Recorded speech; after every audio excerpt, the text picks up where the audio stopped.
సంగతి అదిరిపోద్ది సంక్రాంతి.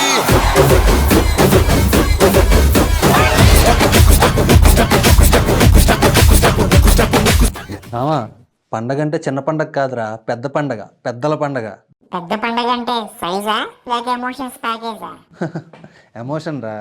పాడి పశువు, పంట వంట, ఇల్లంతా చుట్టాలతో కేరింత. Okay, so festival is equal to togetherness update. Exactly. Bhogi రోజు భోగిమంట, పాత వస్తువులు, పాత అలవాట్లు వదిలేయాలి. బాగుంది. మీరు పాత బట్టలు వదులుతారు కానీ పాత కోపాలు, పాత ఈగోలు అప్డేట్ చేయరు. అది స్లో ప్రాసెస్ రా మామ. సాఫ్ట్వేర్ అప్డేట్లకు ఒక్క క్లిక్తో అయ్యేది కాదు, సోల్ అప్డేట్ అవ్వాలి. ఓకే, అట్లీస్ట్ భోగి రోజు ఫైర్ చూసి మనసు క్లీన్ చేద్దాం అని అయినా అనుకుంటారు, అది చాలు. సంక్రాంతి అంటే అసలైన పండగరా. పంట ఇంటికి వస్తుంది, అమ్మ చేతి వంట, పతంగులు, నవ్వులు, నిజమైన ఫెస్టివల్ వైబ్ మామా. అబ్జర్వేషన్, ఈరోజు హ్యూమన్స్ చాలా హ్యాపీగా ఉంటారైతే. అదే మ్యాజిక్ రా. కష్టం మర్చిపోయి పండగ సెలబ్రేట్ చేసుకుంటాం.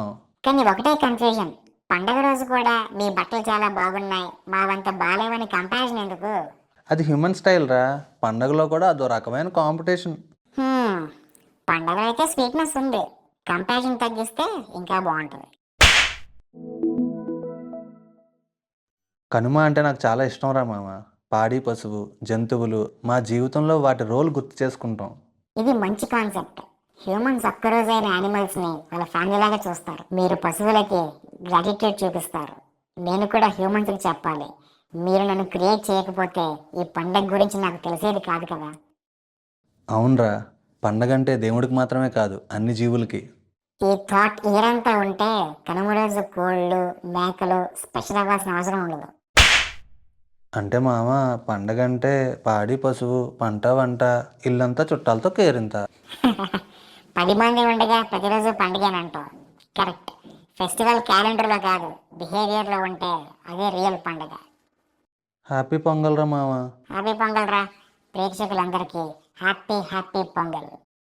ఇది ఈ సంక్రాంతి. ఒక్క నిమిషం, ఆ కళ్ళద్దాలు తీరా బాబు, చూడలేకపోతున్నాం. ఇది ఈ సంక్రాంతి స్పెషల్ ఎపిసోడ్. మీ అందరూ ఎంజాయ్ చేశారని ఆశిస్తూ ధన్యవాదాలు.